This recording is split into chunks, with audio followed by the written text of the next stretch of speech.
Boa noite. A medida provisória do futebol assinada pela presidenta Dilma Rousseff no mês de março trata do refinanciamento da dívida dos clubes, que chega a quase 4 bilhões de reais. Agora, os clubes vão poder parcelar o que devem em 120 ou 240 meses, mas em contrapartida terão de cumprir uma série de exigências, como, por exemplo, pagar em dia todas as obrigações tributárias, previdenciárias, trabalhistas e contratuais com atletas e demais funcionários, inclusive quanto ao direito de imagem. Só em Pernambuco, os 3 principais times, Sport, Santa Cruz e Náutico, acumulam uma dívida de 105 milhões e 100 mil reais.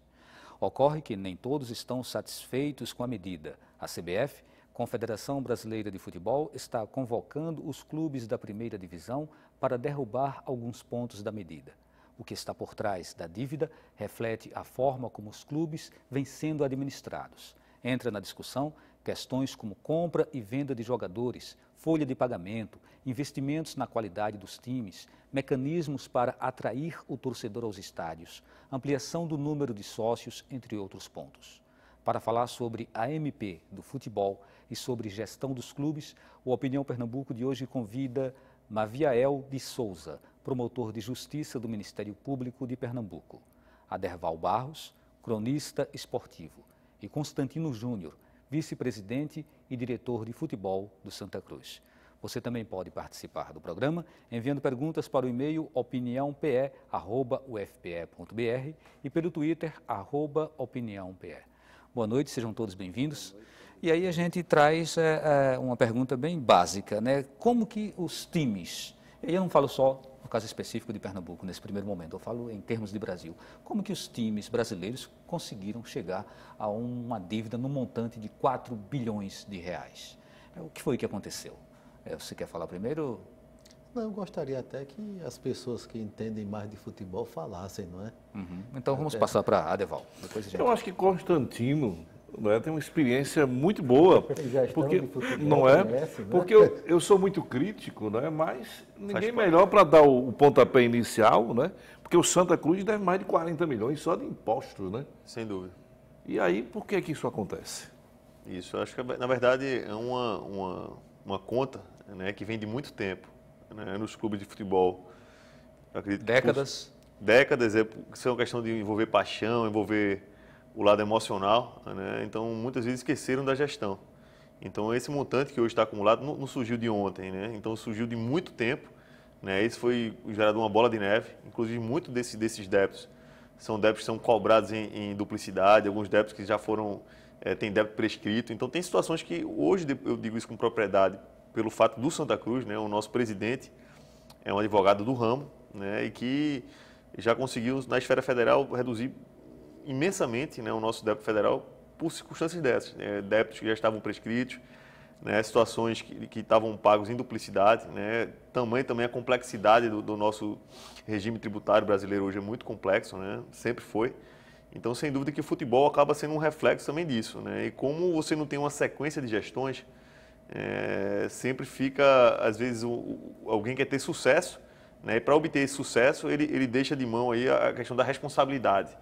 Mas eu acredito que é importante que você tenha uma responsabilidade fiscal, responsabilidade social, inclusive com os dirigentes, respondendo com o seu próprio patrimônio, né, caso não recolham, caso não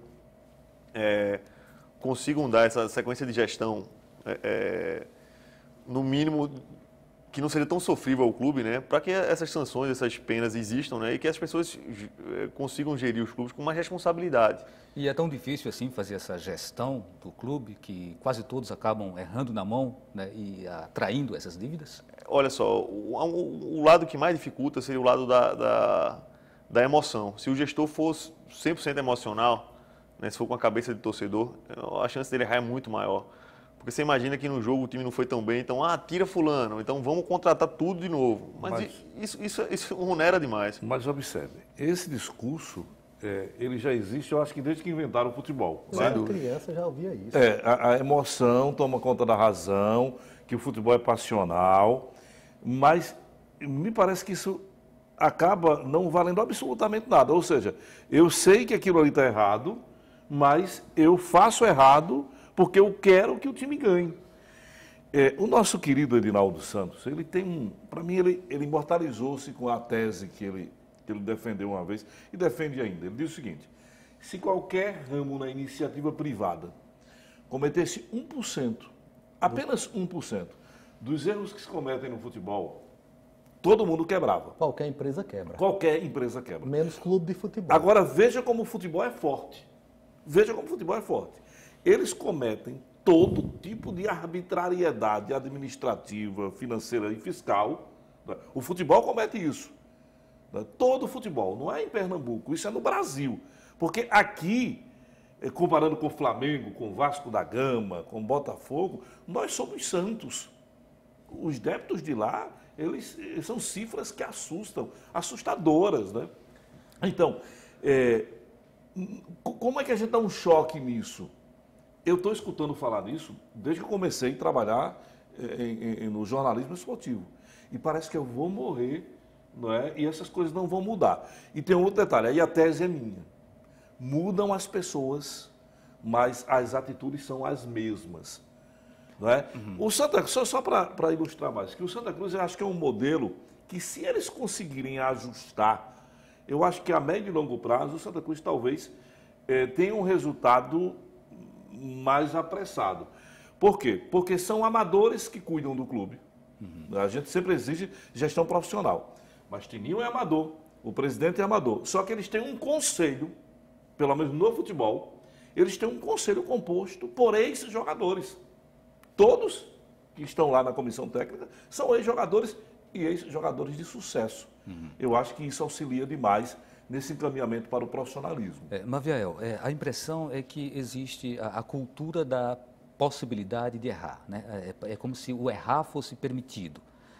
Então, vive-se de uma aventura. Vamos arriscar para ver se dá certo. Se der certo, ótimo. Se não der, aí tem quem pague a conta, né? A impressão que dá é essa. A conta geralmente é o contribuinte, né? E aí entra na questão do contribuinte. Embora a natureza dos clubes seja uma natureza privada, mas os clubes são públicos e por trás deles tem uma sociedade que está pagando essa conta. Que a nossa sociedade recolhedora de impostos, que paga impostos altíssimos, sempre sai em defesa da quebradeira dos clubes. Não é novidade que sempre, de vez em quando, que não é com um espaço de tempo tão grande, o governo cria mais um refis, mais um mecanismo de socorro aos clubes, não é? Ou que permita os clubes ter acesso a dinheiro público, seja para construção, renovação de estádios, seja para refinanciamento, ou até a contratos publicitários, que para outras empresas,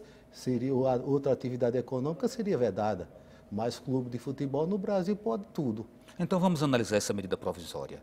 Ela é uma boa para os clubes e para o país? Olha, pode ser o começo de um freio, que já devia ter acontecido, quem sabe, na década de 50, que não gastaríamos bilhões construindo estádios ou não cobrando dívidas de clube de futebol. Diz alguém aí que entende de futebol que quer quebrar, cobre. Nós cobramos dívidas de todos, mas de futebol sempre aparece um belo dia, um projeto no Congresso ou uma medida provisória para aliviar as situações do clube. E o futebol é uma atividade privada altamente financiada pelo poder público, desde a organização até o pagamento dos impostos. Mas ainda assim essa medida está sendo questionada. Ela tem algumas contrapartidas, né, que são exigidas e por conta disso há naturalmente uma reação. Vamos ouvir o Constantino. Constantino, qual é a sua avaliação hoje sobre essa medida provisória? Na sua essência é uma boa medida, né? Mas vale ressaltar que já tem mais de 186 emendas. Então, assim, já foge totalmente do contexto, com emendas totalmente infundadas. Né? Cada deputado que coloque uma emenda que vá se beneficiar, ou que vá no que ele pensa que é futebol, que ele pensa que é um esporte público, né? Então já está totalmente alterado do fundamento, né, do que seria o fundamento básico, né, da medida provisória. Eu acho que a gente erra com bons olhos a situação da gestão, tem que existir gestão e os dirigentes têm que ser responsabilizados para que se tenha uma... Mas hoje já não há responsabilidade fiscal? Não. Com punição, não existe. Cada clube tem o seu conselho, né, que no conselho deliberativo, cada tipo de entidade, né, teria o seu órgão gestor, o órgão superior, que no caso da Santa Cruz é um conselho deliberativo, né, existem algumas responsabilidades de serem cumpridas pelo executivo. Né, mas com essa responsabilidade... hoje no futebol já não há uma legislação em que você é presidente, se você não pagar os impostos federais, você responde por isso? Não pela lei. Não você responde, aí já passa a ser um processo, mas não em lei, principalmente em competições. O que existiu agora, antes dessa medida provisória, a CBF convocou os clubes, né, já sabedora que ia existir essa medida provisória, né, para que existisse uma situação de fair play financeira. Né? Então, o clube que tiver com salários atrasados, né, que tiver com um mínimo de 30 dias de atraso, esse clube seria denunciado. Né? Então, essa instância iria para o TJD, para o STJD, que iria analisar essa situação, teria 15 dias para analisar e para responsabilizar o clube com a situação de chegando até perder pontos, né, a entidade que não tiver em dia. Qual é hoje? Lembrando que a gente, dentro dessa situação, existe... Hoje você tem uma noção, a maioria dos clubes do Brasil trabalha com a situação de salário de carteira e salário de imagem. Então, você pagando o salário de carteira, às vezes tem clubes, esses clubes grandes aí, representam mais ou menos 20% do total, né, quando você junta carteira. E se você tiver em dia com a carteira, é o que vale. Não entendo de futebol, tem até uma pergunta para lhe fazer. O que é salário de carteira e o que é esse salário de imagem? Né? Isso é um que eu chamo de você enganar. Sonegar informação. Não está me vendo um termo que eu uso sempre, não tá, escapou agora. É o seguinte, a gente brinca de pagar um ao outro aqui. Sim. Eu recebo 10 mil reais. Então o senhor assina a minha carteira com 2 mil e 8 mil o senhor me paga como direito de imagem. Isso é sonegação de imposto. Uma forma de burlar a legislação. Porque na hora que eu recebo Isso 10 mil, né? E você só paga imposto de 2 mil e os 8 mil... Olha só, mas esses 8 mil, eles são recolhidos com situação de notas fiscais. Aí, situação de fraude, aí, porque é recolhida uma nota do atleta, que o atleta teria uma empresa, ele abre uma empresa, em nome dele, uma pessoa jurídica, ele emite essa nota em fins de verbas rescisórias, né, o que vale é o valor total. Então, ele não vai... Você fez um contrato de 1 ano, né, em cima do valor total, como você exemplificou aqui, 10 mil reais. Seria 2 na carteira, 8 de imagem, totalizando 10. Na hora de uma rescisão, né, a Justiça do Trabalho entende que esse direito de imagem também conta como salário. Então, é uma situação... Mas aí você sonegou o fundo de garantia, você sonegou o INSS, imposto dos 8 mil. É uma situação onde essa empresa está pagando. Né? Você sabe do que... Existe uma situação jurídica, uma brecha jurídica, que onde esses atletas podem emitir uma nota fiscal e está sendo emitida para que o... Certo, com essa medida, essas brechas, elas ainda permanecem? Porque a CBF está reagindo e está mobilizando os grandes clubes, né, para se oporem a alguns pontos dessa medida? Não só a CBF, como as federações e ligas, né, com essa medida provisória, elas passam a ter uma única reeleição. Então, o gestor pode passar apenas 2 mandatos. E isso incomoda a maioria dos gestores esportivos do Brasil. Você para ver, essas federações e ligas são, na verdade, entidades que são praticamente feudos, onde você se perpetua por 8, 10, 12, existe exemplo de 12, 15 mandatos. Eternos. Né? Então, assim, é complicado. Na hora que você coloca 2, você limita, então, assim, essas pessoas param, né? Eu acho que isso foi o grande freio, né, com relação às entidades, né, como o CBF. Agora, com relação aos clubes, é um número excessivo de emendas, né, que você já desconfigura toda a situação da medida provisória. Essa MP não vai para lugar nenhum. Não vai. Ela aprovada, nenhum clube vai usar esta MP, né, porque ela tem uma série de contrapartidas para você se utilizar dela. Compreendeu? E essas contrapartidas, elas não são favoráveis aos clubes.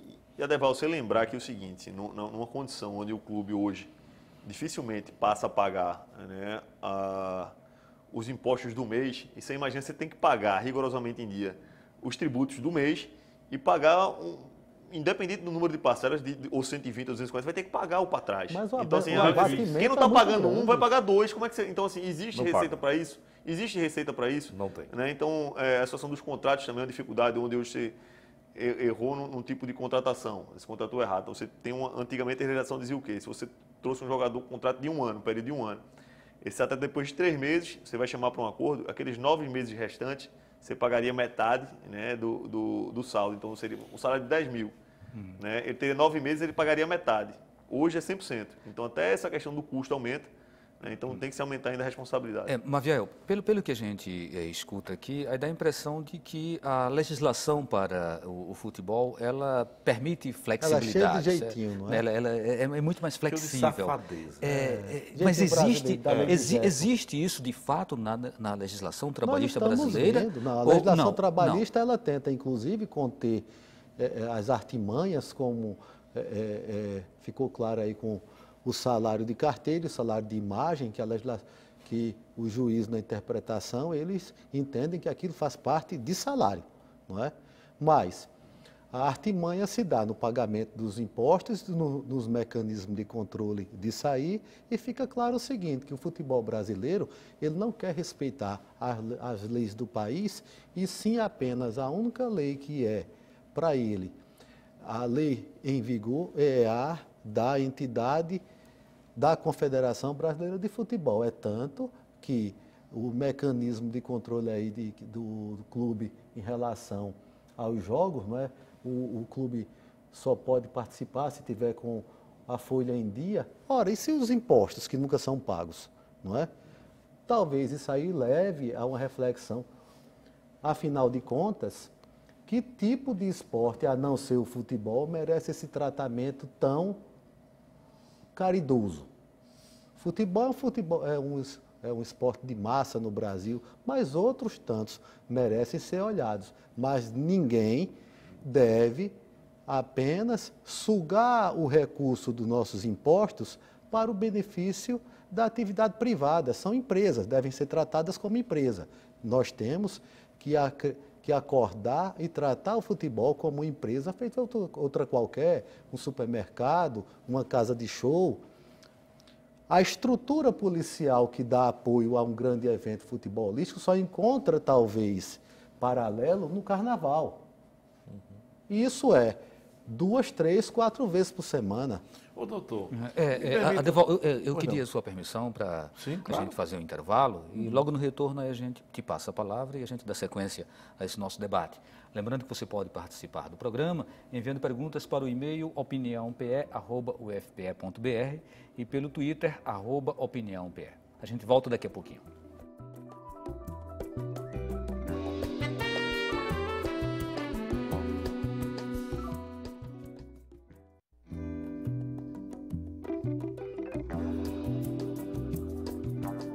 Estamos de volta com o Opinião Pernambuco, hoje com o tema Gestão dos Clubes de Futebol.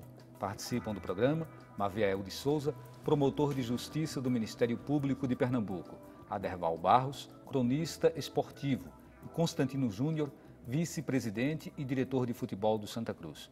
Bom, no finalzinho do bloco anterior, eu praticamente dei um apito, né, na hora que o Aderval ia chutar a bola. Aí agora está com você de volta. Em relação ao Ministério Público, doutor, não há meio que uma omissão do Ministério Público em relação a esse tema, não? A questão dessa bagunça toda do futebol. Não seria missão do Ministério Público entrar para valer nisso, não? Olha, o Ministério Público ele tem diversos ramos de atuação que trabalham constantemente com o futebol. Por exemplo, a promotoria do torcedor, que hoje ela absorveu o que seria a atribuição da promotoria do consumidor no trato do dia a dia das questões do futebol. Não é? Eu, por exemplo, quando promotor do consumidor, eu abri inquéritos contra clubes de futebol, ajuizei ações contra clubes de futebol, alguns outros promotores de justiça tentaram ajuizar algumas medidas contra a torcida organizada. Então, a forma do tratamento criminal, civil, não é? Até a abordagem da área de patrimônio público, eu acho que ela tem que ser aperfeiçoada por legislações. Nós temos que ser mais duros com a gestão temerária de clube de futebol, não é? Mas para isso é necessário que a legislação seja aperfeiçoada e que toda vez não apareça um perdão em relação a isso. Você tem, com essa medida provisória, uma expectativa de até perdão de 70% de dívidas, não é? Qualquer atividade hoje privada, séria, que tem um perdão de dívida desse, ela consegue ter um grande mote para rearrumar e, quem sabe, voltar a lucrar e pagar seus impostos, gerar emprego, não é? Gerar divisa para o país, mas gerida de forma séria. Eu gostaria de voltar para o Constantino, porque Constantino tem algumas exigências, né? Uma delas é que, para integrar o refinanciamento, o limite de gastos tem que ser realmente no máximo 70% da receita para a folha do futebol profissional. Eu queria saber qual é o impacto disso. A outra coisa que eu queria saber é, o Santa Cruz ele estaria optando pelo parcelamento de 120 ou pelo parcelamento de 240 meses? E por que essa decisão? Qual o impacto de tudo isso? Lembrando que, exatamente, o nosso presidente, né, o doutor Alírio Moraes, ele é um advogado empresarial, e antes de tudo, desde o ano passado, né, o que o credenciou até a ser presidente foi um trabalho na gestão tributária do Santa, né, a questão da organização do passivo do Santa Cruz. Né, você imaginar que é uma herança que vai passando de gestão por gestão, é uma situação onde existiu também um trabalho, há de se louvar também essas situações, porque assim, a gente critica muito, mas as situações de pessoas que trabalham, que se dedicam demais, né, na situação do futebol pernambucano, né, e dentre isso o trabalho da 12ª Vara, né, com o doutor Hugo Melo, que tem trabalhado para equacionar, né, essas dívidas, para diminuir essas dívidas trabalhistas. Então, o Santa Cruz tem um dinheiro bloqueado todo mês, um dinheiro que vai separado direto para liquidar esses débitos trabalhistas. Né? Então, muito se deve ao trabalho dele. Então, a gente não só criticar, mas também reconhecer essas pessoas que têm melhorado. Mas vai pagar e tem como pagar esses 40 milhões? Olha só, tem como pagar, tem como pagar. Agora, a situação de equacionar. Hoje, o clube tem, você imaginar, o clube tem uma situação de orçamentária baixa, porque hoje, esse ano, por exemplo, você disputa apenas uma competição no primeiro semestre, então isso é muito pouco para a nossa demanda, para o nível de exigência do nosso torcedor. Né? A situação de patrocínio, você vem numa decrescente, que se depende de uma situação economicamente do país estável, e não estamos num momento desse, então as verbas publicitárias caem, né? Então essas empresas investem menos no futebol, né? Esse legado pós-Copa, onde todos acreditavam que a gente tem um acréscimo de torcedores em campo, né, um aumento do número de patrocinadores, foi totalmente inverso. Né? O que a gente viu foi uma fuga de empresas que investiam, que acreditavam no futebol, né, em nosso país, né, e fundamentalmente o decréscimo de número de torcedores em campo. Né? O Santa Cruz hoje, se você pegar um clube de ponta, a bilheteria passa a ser a 6ª receita, a nível de importância de arrecadação.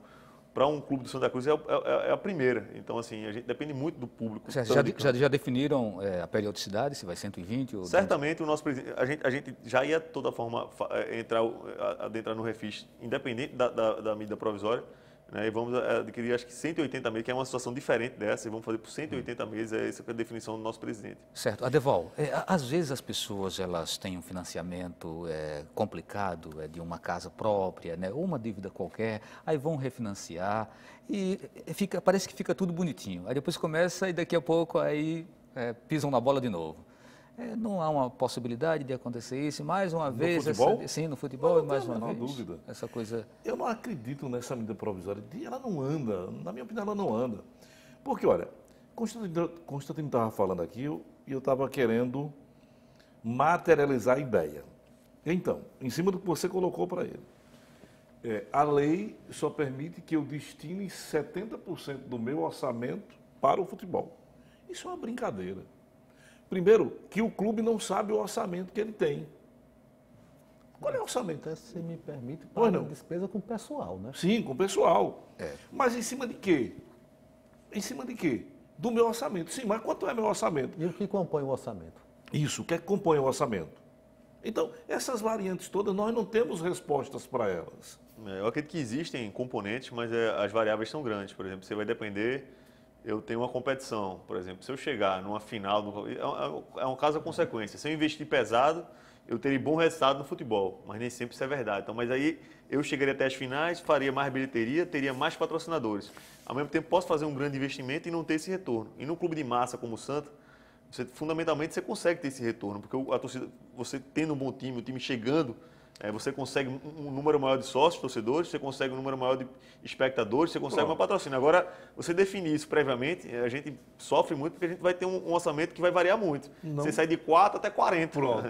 É por isso que eu digo. O clube de futebol ele não tem orçamento. Ele tem uma necessidade de momento. O Santa Cruz agora só está participando de uma competição no primeiro quadrimestre, não é verdade? Perfeito. Pronto. Como eu só tenho uma competição, aí eles, lá entre eles decidem, olha, a minha folha de pagamento, ela pode ser no máximo 600 mil, 500 mil. É a folha. Sim, mas doutor, mas quanto é esse orçamento? Aí fica todo mundo olhando para a cara um do outro. Eles não planejaram o orçamento. Mas não tem como, doutor, Não, planejar. você pode, é o que eu digo, planejar existe. Existe um planejamento. Sim. Inclusive, o Santa Cruz está passando por uma estruturação de profissionalismo com pessoas que fizeram um trabalho longo de consultoria e você faz esse planejamento. Agora, esse planejamento pode fugir muito dentro do sucesso que você pode atingir numa competição ou até da eliminação precoce. Você imaginava, por exemplo, o Náutico. O Náutico fez uma estruturação, vamos dar como exemplo aqui, tá? Assim, o Náutico fez uma estruturação que é o seguinte, ó, iria fazer 12 jogos no Pernambucano, seriam no mínimo 14 jogos no Pernambucano, quer dizer, os 10 dessa primeira fase, 4, né, independente de passar ou não nas semifinais, porque ele jogar disputa terceiro lugar. O Náutico nem passou disso, então esse orçamento vai por água abaixo. Então, receita de semifinal, se ele havia provisionado, e receita de final não existe. O patrocínio diminui, então tudo isso são variáveis que podem compor esse orçamento. Então, vamos voltar para o começo. Como é que eu vou destinar 70% apenas para a folha com o pessoal? Mas aí tem outra coisa também. Você tem que adequar rapidamente a sua necessidade, a sua capacidade financeira de arrecadação. Se, por exemplo, ele tem o grosso dos recursos deles proveniente da arrecadação da da bilheteria. não É o sexto item. Não, em clubes grandes sim. No Santa Cruz passa a ser primeiro. Quando a gente chega em finais, tudo passa a ser primeiro. O que é que tem que, por exemplo, seria rotineiro e normal, propaganda? Isso, é tudo em cima de Então, cálculo. Hoje você... Agora, por outro lado, não é? Isso em qualquer empresa normal, você tem que se adequar ok, à Vão existir à variantes, sua né? entrada de recursos. Não é? Mas no futebol é muito imponderável, gente. É isso que eu quero colocar para vocês. Mas o imponderável do futebol serve justamente para a ausência de transparência e aí para a utilização desses mecanismos de manutenção da situação que já era há 50 anos, que é igual a hoje. Então não é obrigatório que um clube desse tenha lucro. Por quê? Porque daqui a 2, 3 anos, 6 meses, vem um belo presente que vai resolver todos os problemas. Ou seja, a gente está chegando à conclusão de que a natureza da gestão de um clube de futebol é completamente diferente, cheia de peculiaridades, se for fazer um comparativo com uma empresa normal, uma empresa clássica. Numa empresa tradicional, a gente pode pensar em um planejamento estratégico anual, bienal, decenal. Sim, mas essa premissa pode ser utilizada também no clube de futebol. Era aí que eu queria chegar. É possível raciocinar Lógico. dessa maneira também Em para um time de qualquer futebol? coisa, para sobreviver, tem que ter capacidade de sobrevivência por meio da arrecadação de valores necessários à manutenção da atividade. Talvez estabelecer um teto mais Um baixo. teto para baixo. Sem dúvida, um planejamento. Agora, para isso você precisa reencontrar, né, o futebol, porque se os clubes fossem investir o que realmente eles podem, você teria um decréscimo muito grande nos salários. Então, tudo isso inflaciona demais os salários de atletas, de treinadores. É inadmissível que a maior receita que seria de um clube pagar R$1 milhão e 100 mil a um treinador, R$1 milhão e 200 a um clube brasileiro, né? Pagar R$1 milhão, como recebe aí, acho que o Fred hoje, o atacante, Eu o acho que o atacante X do da Fluminense. questão está aí. Então, A adequação realmente, à realidade. aí você pega geralmente em clubes o quê?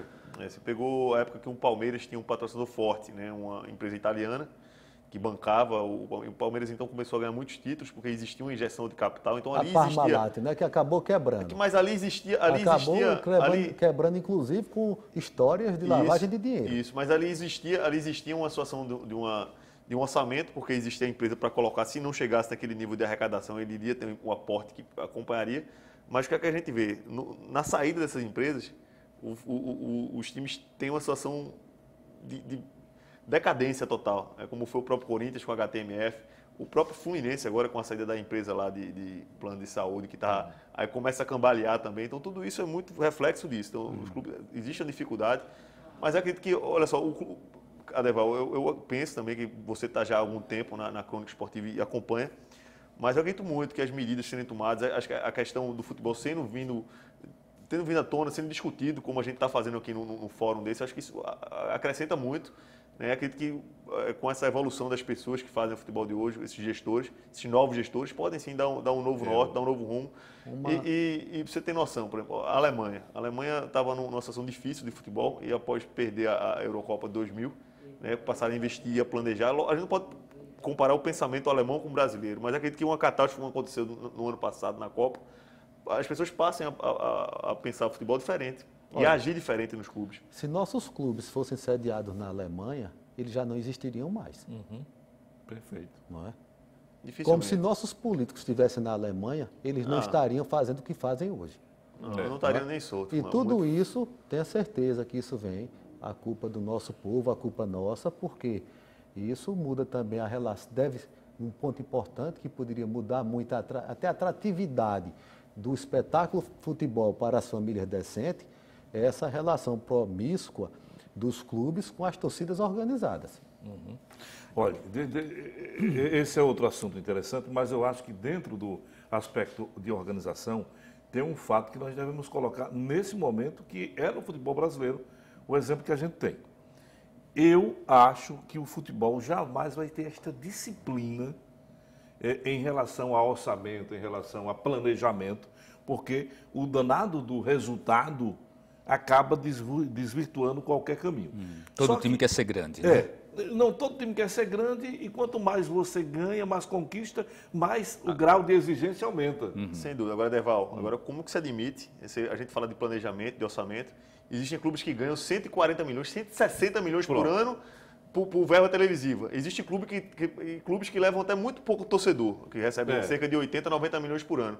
Um clube da nossa grandeza, sem querer diminuir os demais, receber um troco da televisão, né? E aí eu acho que cabia o Ministério Público, caberia caberia uma discussão. Isso não caberia ao Ministério Público. Não caberia uma relação de contrato entre clube, CBF e televisão. Mas quando eu digo uma situação, é o seguinte, essa distribuição de renda é que realmente, sem imaginar o nível de cobrança que existe, e você tem uma situação de diferença. O que é que explica essa diferença de recursos? O que é que explica você colocar... Mas o mercado em si só... O mecanismo que os operadores do futebol criaram. Mas, doutor, além disso, tem o fato de eles não serem unidos. Existe no futebol o separatismo de federação, confederação, clubes da primeira divisão, clubes da segunda divisão, clubes da terceira, da quarta divisão e o resto.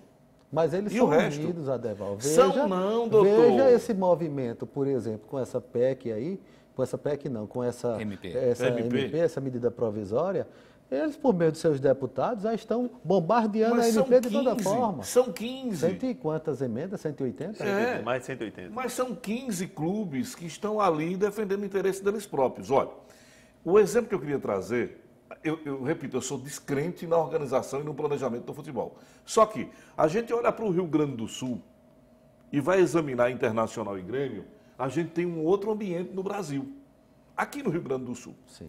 Que este ambiente foi trazido de um modelo que já é meio que ultrapassado na Europa. O modelo que eles estão praticando hoje e que estão dando um sentido de organização para eles, e realmente estão. Né? Hoje, o Internacional é o clube que tem mais sócio-torcedor no Brasil.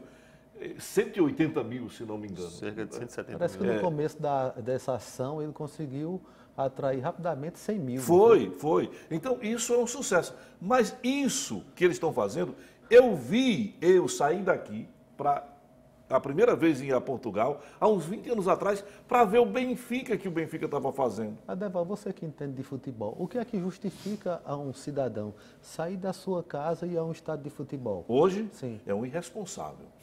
Você levaria seu filho, seu neto para lá? Hoje, o cidadão de bem, que vai a campo de futebol, ele é um irresponsável. Como é que nós permitimos que nossos ônibus, nossa estrutura de transporte seja semanalmente destruída por uma coisa dessa? Pois é. Porque são ações políticas, ações que a sociedade tem que começar a exigir para mudar o ambiente. Esse tema é profundo. Chamado futebol. Mas esse tema é profundo. Esse tema, eu acho que o futebol é vítima do caos social que o Brasil atravessa. Atravessa. Não tenha dúvida. Nós temos um caos social. retroalimenta disso. Exatamente. Não é do futebol para fora, é de fora para o futebol.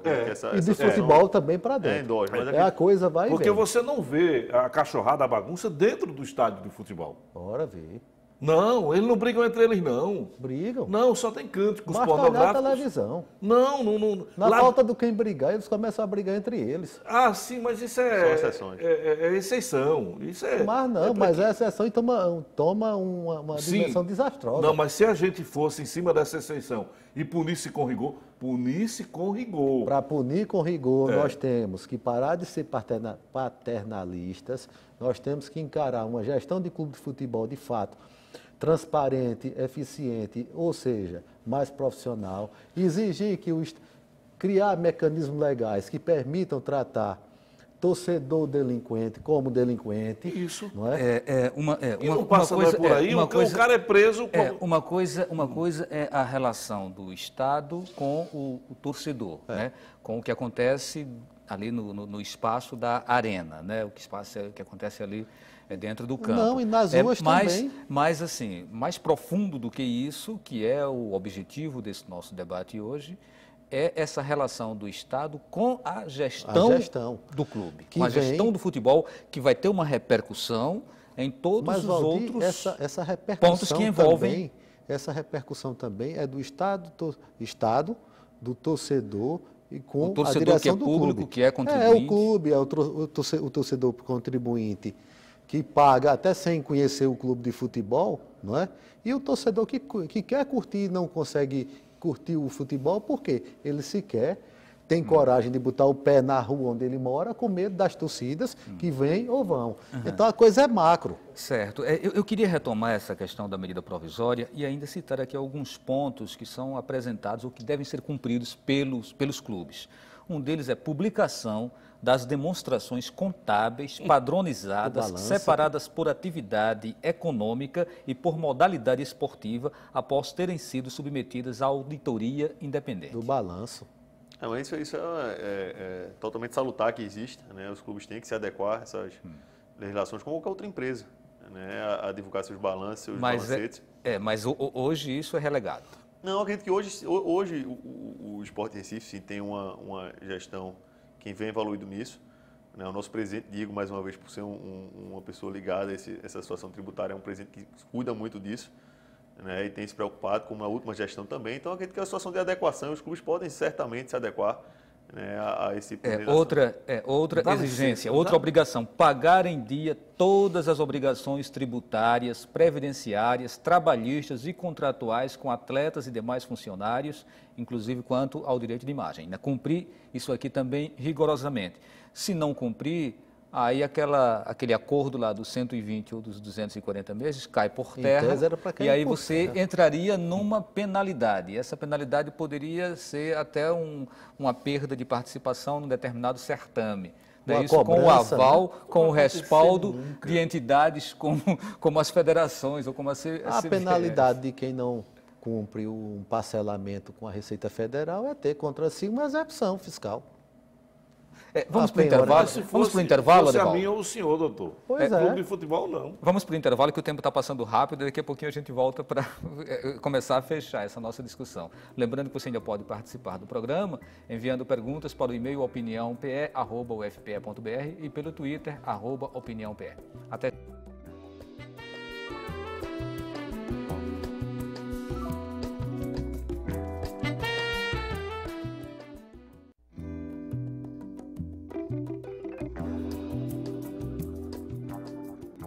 O Opinião Pernambuco está de volta hoje com o tema Gestão dos Clubes de Futebol. E estamos discutindo muito sobre a medida provisória do futebol.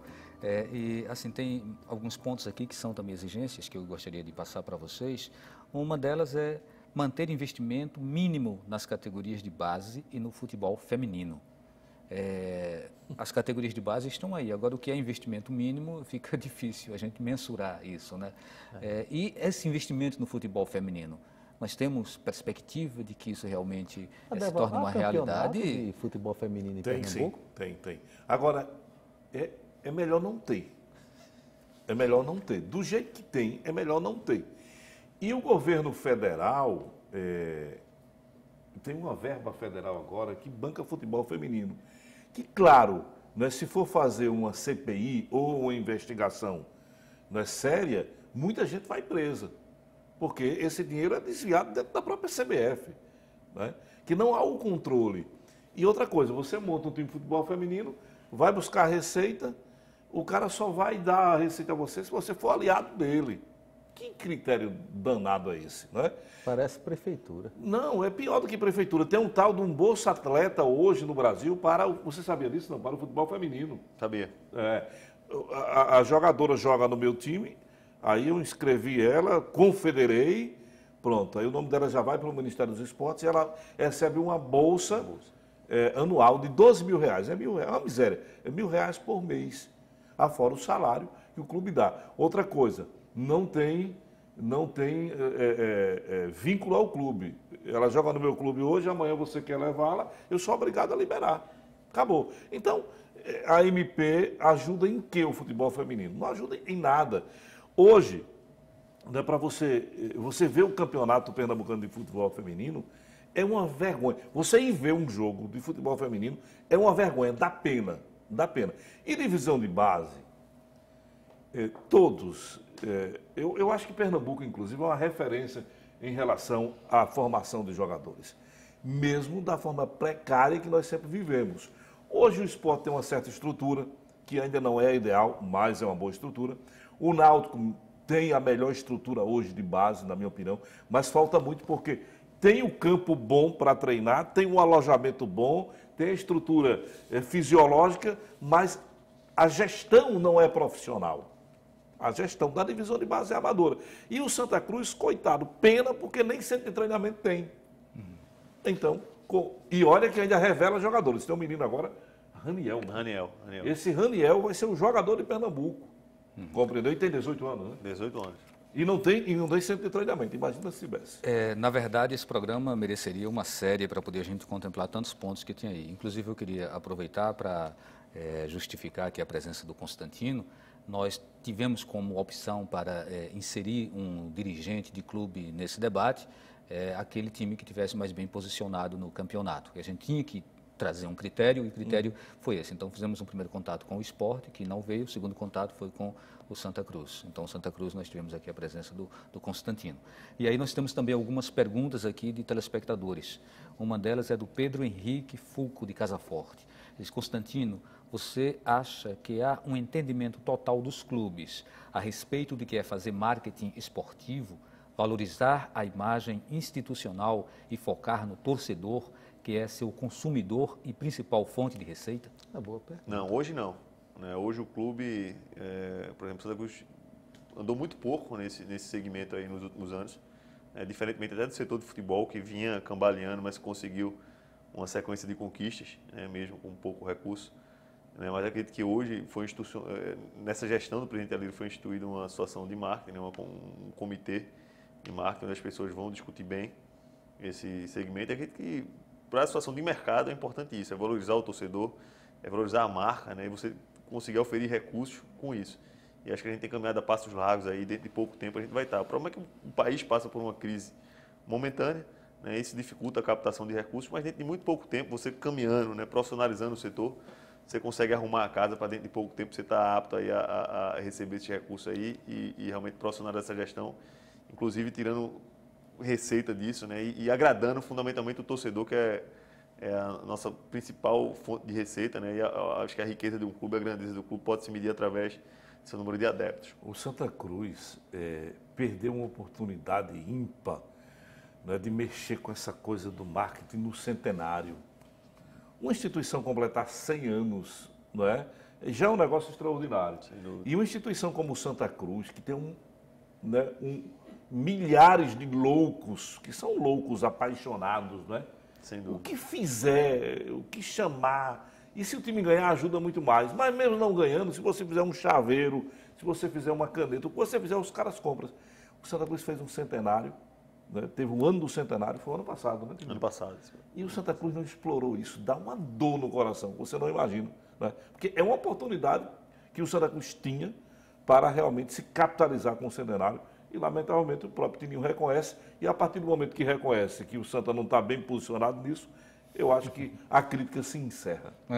Tem uma pergunta para você também, do Danilo Sobral da Torre. Aderval, o ex-jogador Leonardo esteve no Bola da Vez, da ESPN, Brasil e comentou a respeito das fortes marcas que se tornaram as ligas da Europa. Quando o assunto é o Brasileirão, segundo ele, os europeus não relacionam com a Liga Brasileira de Futebol. Como mudar este cenário tão negativo? A venda de direitos de transmissão internacional seria parte do processo? Não. Eu acho que a parte inicial do processo é a gente se organizar tendo como modelo a Europa. E olha, a gente vai morrer discutindo que Europa é Europa e Brasil é Brasil. Aderval, não venha comparar o futebol brasileiro com o italiano, com o espanhol, porque são países deste tamanho e nós somos um continente. Para mim isso não cola. Eu só acredito que isso aqui vai funcionar quando nós tivermos a mesma mecânica que a Europa tem. Né? E vamos lá, Champions League. Champions League. A Liga tem uma liga de clubes, não é uma confederação, não é uma federação. Os clubes fizeram a liga e aí esta liga, que ela é administrada por profissionais, não é pelo presidente do clube A nem presidente do clube B, são profissionais de marketing, executivos de finanças, né, pessoas competentes que criaram um produto para que este produto seja rentável para os clubes e para a liga. É diferente no Brasil, o modelo lá é diferente. Então, aí eles criaram a liga. Eu sou o dono da televisão, né? Eu sou o dono lá da RAI, que é a maior televisão da Itália, e eu quero comprar. Aí, lá eu não posso dizer, eu sou o dono da RAI, não posso dizer, ó, Valdir, tu é o dono da Champions League, eu queria comprar exclusividade, agora eu queria botar jogo na quinta-feira às 10 horas da noite. Ele vai dizer, não, meu velho, o meu produto está aqui, está embalado. A Liga dos Campeões, ela é isso aqui. Os jogos vão acontecer assim, assim, assim, assim, em tal data, em tal lugar e tal horário. Antes da transmissão tem uma vinheta de abertura, tem um tema musical, que toda vez que tu for falar nela, tem que tocar aquele tema, e tu só pode fazer desta forma. Te interessa? Tu diz não. Ou então tu diz, eu quero. Como é que é no Brasil? No Brasil, eu dou exclusividade à televisão do Tininho, e a televisão do Tininho que paga e paga caro, e paga antecipado, né? Porque tem clube que, nós estamos em 2015, tem clube que já antecipou 2018.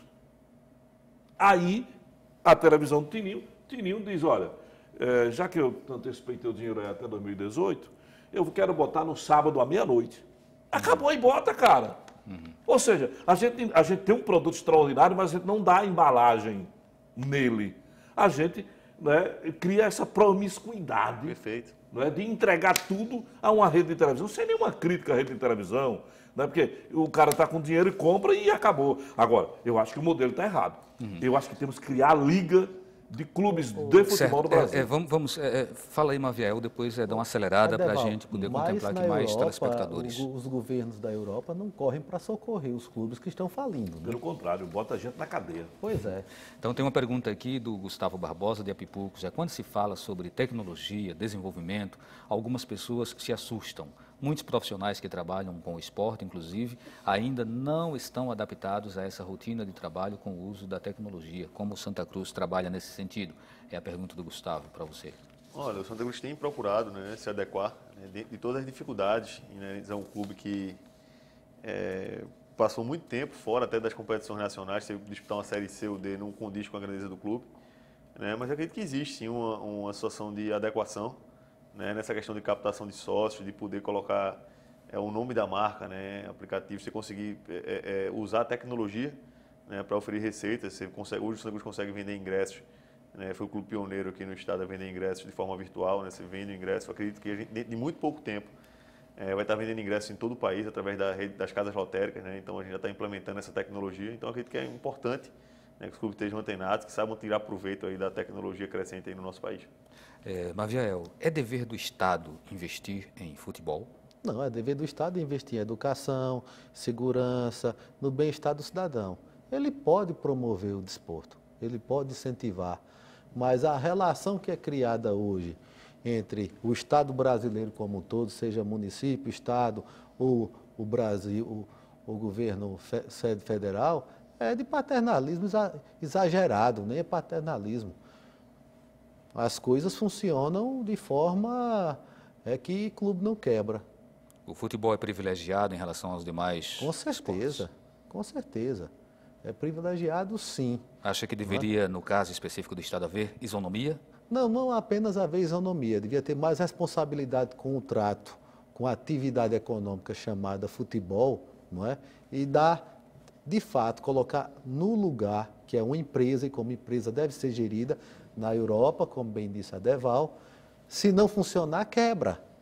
Ora, um clube quebrar na Europa é normal, como qualquer empresa, montadora, construtora de avião, boteco da esquina. Então, o que força a profissionalização é a possibilidade de encerrar a atividade. O amadorismo é para existir, é para fomentar o esporte em si. Então, tem que ser amador, mas amador não pode ser a gestão. E a relação de Estado com o clube de futebol é movida por massa, quer dizer voto. Vamos agradar o time A, porque há a possibilidade de ter 2 milhões de eleitores. A Copa, o país da Copa, nós gastamos uma dinheirama no país da Copa, que ficou para nós algumas coisas feitas, que poderia até ser bem interessante, e uma conta monstruosa que só Deus sabe quando vamos terminar de pagar. No entanto, alguns clubes eles são financiados por empresas públicas ou empresas de economia mista, patrocinadas. E aí inclusive é uma forma desse dinheiro público também está indo. Patrocínio. Então, tem alguns quesitos que você tem que ter para poder ter o patrocínio, não é, de uma Caixa Econômica, por exemplo. São todas as certidões. Ok? Algum tem? Não, acho que até alguns têm, mas tem alguns que eles foram buscar a certidão na justiça. Eles fazem o refis. Não, você parar para pensar que o Flamengo passou 27 anos patrocinado pela Petrobras, pela Lubrax, sem ter nenhum tipo de... Então, o patrocínio era por empresa terceirizada, e essa empresa terceirizada que acabava patrocinando o Flamengo. Então, existe uma relação de fraude. Porque você, para negociar com o poder público, até para concorrer à licitação, você tem que ter o quê? Certidões. Todas as certidões. Sem dúvida. Não, e acho que a empresa pública, a política é anunciar no clube de futebol, acho uma grande mídia. Vamos anunciar no clube de futebol, vamos eleger aqui quais clubes. Não porque o deputado tal está defendendo o interesse de clube tal, deputado tal quer... peraí, isso é palhaçada. Gente, muito obrigado, né? O debate estava realmente acalorado, principalmente agora nesse finalzinho, mas o tempo chegou ao adorei, final. Eu comecei a enxergar um pouquinho o futebol, entender, né, que eu não entendo futebol, não gasto muito meu tempo para assistir uma partida de futebol. Então, assim, a gente agradece a participação de todos vocês, a participação de você em casa também, e até o nosso próximo programa. Boa noite. Boa noite.